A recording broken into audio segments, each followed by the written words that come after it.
Thanks for joining us today. So I'm just going to start here. Who must accept responsibility for the deaths of these and thousands of other residential school students now that many of those responsible are no longer around? Well, in my view, the federal government needs to accept responsibility, and I have said repeatedly that the churches need to step up and take responsibility as well. The fact that the Roman Catholic Church has not issued an apology is very problematic, but they need to step up with the federal government to address this issue.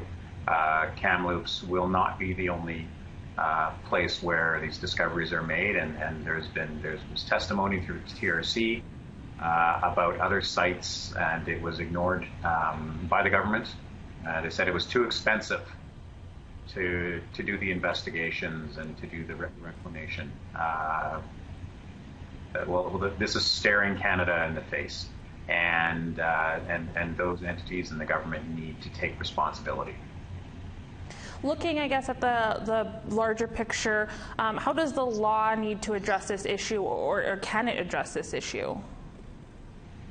Well, that's a very interesting question, because I think if we started initiating court actions and seeking orders and all that kind of stuff, my concern is that we would get bogged down in process and arguing who is responsible and how much and all that kind of stuff. For me, what needs to happen here is that the federal government and the churches need to take the responsibility.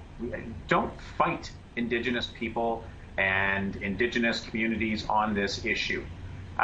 Be proactive and get this done. I can't think of something that would be more insulting to the memory of those who didn't come home to survivors than to have this get dragged out in court for years and years. So as we mentioned, you're the first Indigenous president of the Canadian Bar Association. There are a number of calls to action in the TRC's final report that pertain to the justice system. How are you hoping to address those as head of the Bar Association? Well, the Canadian Bar Association committed itself to the calls to action in the TRC report, to the 94 of them, and particularly those that impacted the justice system. The Canadian Bar Association developed its own TRC work plan over 2 years ago.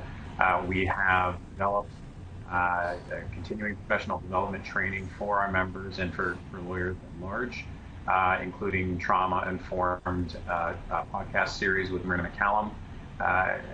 We spoke out in support of the TRC and establishing it all those many years ago. And certainly I, as president, have done what I can in my position and to commit the CBA to seeing those fulfilled. I mean, what we have is we've got a report now that is going to be hitting 6 years old.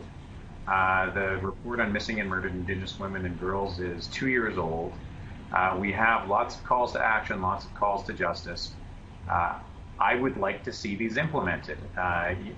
Yesterday we had the government's response to the missing and murdered Indigenous women, so that's a first step. But the problem we have with so many issues with Indigenous legal matters is that there's a lot of first steps that are taken, and those second and third and fourth steps either take a really long time or they don't happen at all.